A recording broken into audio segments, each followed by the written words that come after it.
नमस्कार, न्यूज 11 भारत देख रहे हैं आप। आपके साथ मैं हूं अभिषेक भारती। निजी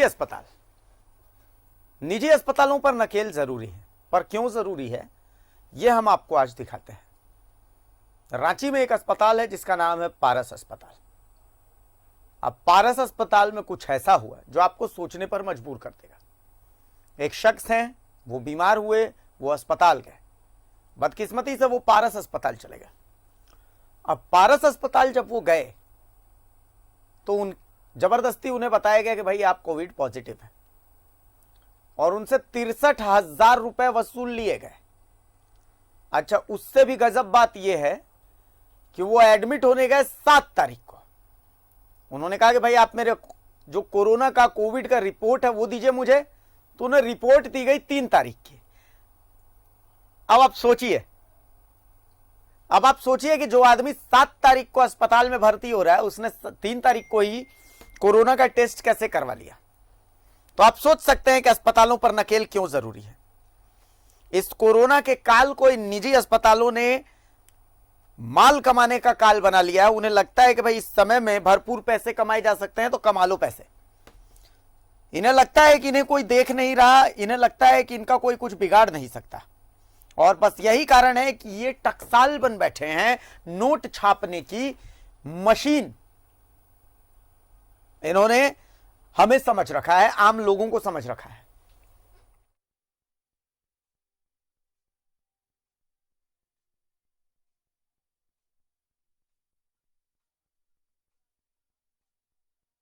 आप सोचिए कि एक अस्पताल ने 63,000 रुपए एक मरीज से ऐंठ लिए, सिर्फ ये कह के कि आप कोरोना पॉजिटिव है। वो मरीज बेचारा मरता क्या ना करता, उसने भी 63,000 रुपए दिए, लेकिन बाद में उसका माथा ठनका कि भाई मैं तो एडमिट 7 तारीख को हुआ और मुझे जो कोविड का रिपोर्ट ये थमाई गई है तो 3 तारीख की है। तो ये कैसे संभव है? और फिर जब उसने सवाल किए तो फिर न्यूज 11 भारत को इसकी जानकारी मिली, लेकिन अस्पताल प्रबंधन की तरफ से कोई जवाब नहीं दिया गया है। श्रीनिवास इनका नाम है, ये पीड़ित, वो शख्स। हम कोशिश कर रहे हैं कि हम उनको फोन लाइन पर जोड़ें और हम समझें कि किन परेशानियों से वो जूझे हैं।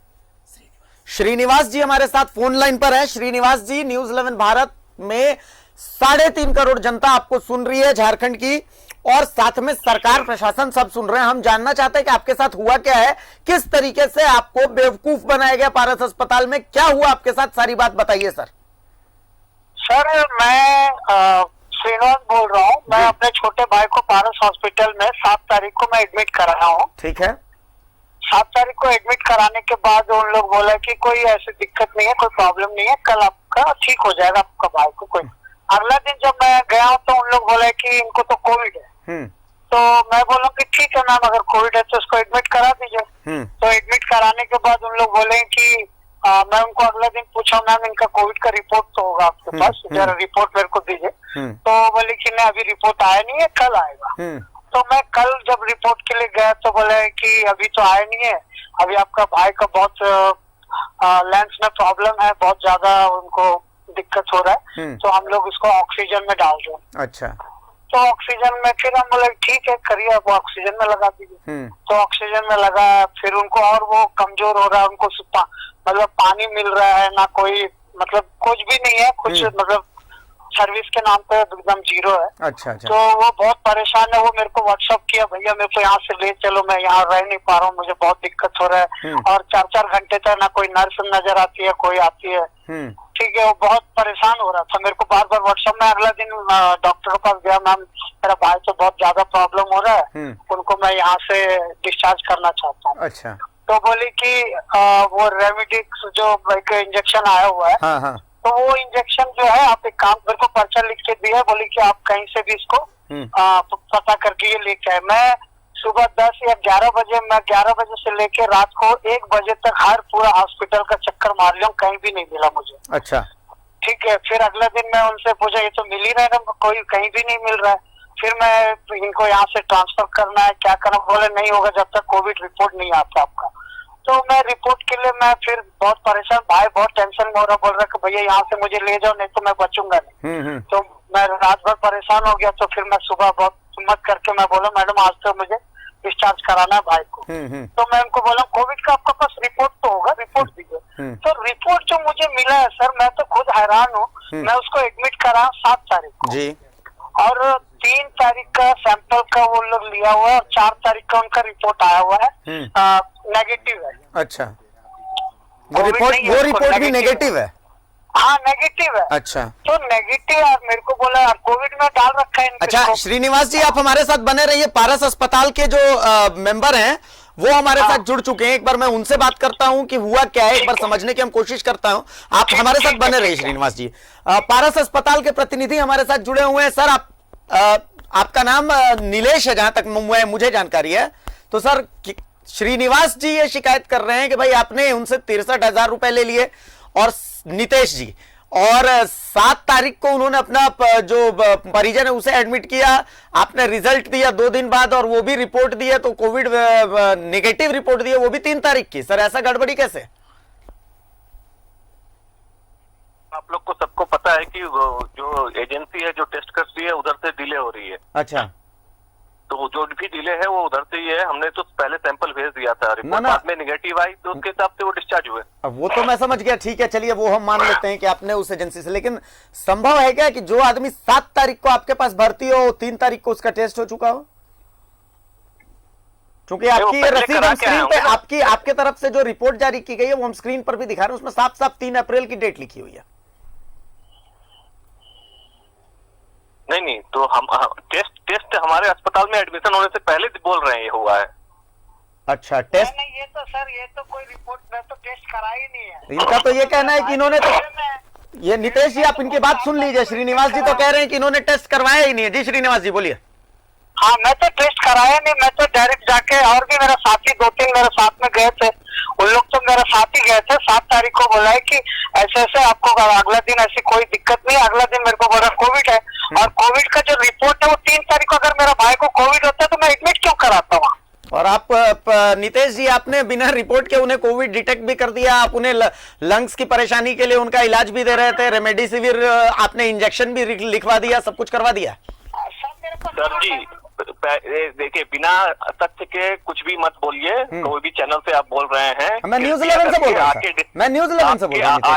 आए मेरे पास, मैं आपको सारे तथ्य बता दूंगा। ऐसे हवा में मत बात कीजिए बीच में कभी भी फोन उठा के कि पहले आइए डिस्कस कीजिए क्या केस है, मैं सब उसका जस्टिफिकेशन दूंगा। तो वही तो हम आपसे पूछ रहे हैं सर कि मतलब तो ऐसे आप फोन पे पूछिएगा बिना डॉक्यूमेंट देखे। मेरे अस्पताल में 30 पेशेंट रोज एडमिट रहते हैं। मतलब डॉक्यूमेंट्स के साथ, हमारे रिपोर्टर जब डॉक्यूमेंट्स के साथ जाते हैं तो आपको फुर हो जाते हैं सर, और उसके बाद फिर आप हमारे ऊपर ही गुस्सा कर रहे हैं। टकसाल बना रखा है आपने, लोगों को बेवकूफ समझते हैं आप नितेश जी, आप लोगों को बेवकूफ समझते हैं, आम लोगों को आप बेवकूफ समझते हैं। आपका काम है जवाब देना, आप जवाब नहीं देंगे तो कौन देगा जवाब? कागज लाइए, आइए मेरे पास जवाब देता हूँ। फोन पे कोई जवाब नहीं होता। क्यों फोन पे जवाब नहीं होता? फोन पे बात नहीं होती। हमारा रिपोर्टर गया था और आप बूम देख करके और भाग गए, और आप बोल रहे हैं कि जवाब नहीं दे रहे। कौन सा रिपोर्टर आया था, कब आया था बताइए। आयुष गए थे आपके पास, आयुष आपको लगातार फोन भी लगा रहे हैं, आपने फोन स्विच ऑफ कर रखा था नितेश जी। जी कोई फोन स्विच ऑफ नहीं हुआ, 2 बार रिंग होके कट गया, उसके बाद फोन नहीं आया मेरे पास। आयुष का फोन आया था, आपको पता है? कोई फोन नहीं आया था मेरे पास, फोन आके रिंग कट गया। आप ऐसे कैसे कह रहे हैं कि 2 बार रिंग होकर के कट गया है? अरे तो बात ही नहीं हो पाई मेरी, तो मैं क्या बोलूं? तो आपने जहमत भी नहीं उठाई? हो पाई उससे। अच्छा, आपने जहमत भी नहीं उठाई इसको लेकर के? सर जी मेरे पास सुबह से लेकर शाम तक तो कुल मिलाकर के नितेश भाई चलिए एक बार आप ठंडे हो जाइए। मैं एकदम प्यार से ये बात होने की बात नहीं है। देखिए, झारखंड की 3.5 करोड़ जनता आपको सुन रही है। नितेश भाई सुनिए मेरी बात सुनिए। मैं चुप नहीं रहूंगा। नहीं, आपका कैसे जब कुछ भी बोल देंगे, अब मैं सुनता कुछ भी क्या बोल रहा हूँ भाई? सामने पीड़ित जुड़े हुए हैं, वो आरोप लगा रहे हैं 7 तारीख को वो एडमिट होते हैं, 3 तारीख की आप रिपोर्ट दे रहे हैं, आपके पास रिपोर्ट नहीं है, आप उनको कोविड का ट्रीटमेंट दे रहे हैं, और उसके बाद आप कह रहे हैं कि मैं कुछ भी बोल रहा हूँ। पीड़ित को लेके मेरे पास आइए, मैं सब जवाब दूंगा। चलिए, पीड़ित को लेकर के हमारा रिपोर्टर आपके पास आएगा और कल आएगा। चलिए, बहुत शुक्रिया नितेश भाई, प्लीज आइए। चलिए, ओके। तो श्रीनिवास जी, कल आप इनके पास जाएंगे। आपने सारी बातें सुनी है, ये तो हमारे ऊपर ही गुस्सा कर रहे हैं। चलिए नितेश भाई, भूल चूक माफ हो। अगर आप गुस्सा हैं तो चलिए गुस्सा थूक दीजिए, मुस्कुराइए। देखिए, हम और आप दोनों आम लोगों के लिए लड़ रहे हैं। श्रीनिवास भाई हमारे साथ जुड़े हुए हैं। श्रीनिवास जी, गुस्सा देख लिया आपने? क्या आप कल जाएंगे? हमारा संवाददाता आपके साथ जाएगा। सच्चाई की जीत है, और क्या है इसमें? तो जो है वो सामने है। हाँ, कोई बात नहीं है। इन्हें लगता है कि भाई इनको कोई देख नहीं रहा, सुन नहीं रहा, चलिए कोई बात नहीं है। लेकिन कल एक बार आप हमारे रिपोर्टर के साथ जाएंगे और हम इस सच्चाई को बुलाएंगे, मैं आने के लिए बिल्कुल तैयार हूं। बिल्कुल हम इसके तह तक जाएंगे। इनको ऐसे लूटने की इजाजत तो नहीं दी जा सकती ना। सर आम आदमी हम जैसे गरीबों का क्या होगा, क्या इस देश न्यूज के? 11 भारत है ना सर, झारखंड का अपना चैनल है, आपकी आवाज हम है, आप निश्चिंत रहिए। ठीक है sir, thank you very much. Okay, तो श्रीनिवास जी हमारे साथ जुड़े हुए थे। भाई देखिए, नितेश जी ने तो मुझे डांट दिया, ठीक है, वो मेरे ऊपर गुस्सा कर रहे हैं। उन्होंने कहा कि भाई आप जहां आइएगा मैं वहां आने को तैयार हूं, तो कल का इंतजार कीजिए, हमारे संवाददाता को हम भेजेंगे। लेकिन अब तक जो चीज सामने आ रही है, आप सोचिए कि 7 तारीख को एक मरीज एडमिट होता है, 3 तारीख की उसे रिपोर्ट दी जाती है, रिपोर्ट नेगेटिव है, और इस बीच में उन्हें रेमडेसिविर जो इंजेक्शन है वो ढूंढने के लिए परिजनों को बोल दिया जाता है। वो सब जगह ढूंढ के भी आते हैं, खैर वो तो नहीं मिल रही है। कोविड का ट्रीटमेंट दिया जाता है, कहा जाता है कि भाई लंग्स में इनको सांस लेने में बहुत दिक्कत है, इनके लंग्स गड़बड़ हो चुके हैं, ऑक्सीजन चढ़ाओ, पानी चढ़ाओ, ये करो वो करो, सारी चीजें। तो आप समझ रहे हैं ना, बस समझिए इसे कि क्यों जरूरी है निजी अस्पतालों पर नकेल। आप इसे देखिए, यह देखना बेहद जरूरी है। ईमानदार सचिव साहब, आपका भी यह देखना बेहद जरूरी है। और मेहनती स्वास्थ्य मंत्री जी, मुझे पता है कि आप बहुत मेहनत करते हैं, लेकिन आपका भी यह देखना बेहद जरूरी है। देखिए, मैं एक बहुत मामूली सा एंकर हूं, ये अस्पताल वाले मुझे डांट देते हैं, फटकार देते हैं, लेकिन आप तो मंत्री हैं, आप तो ईमानदार सचिव साहब हैं। आप जो चाहेंगे वो होगा सर। एक आम आदमी को फरियाद करने के लिए कहां जाना पड़ेगा, ये आप तय कर लीजिए, ये आप देख लीजिए।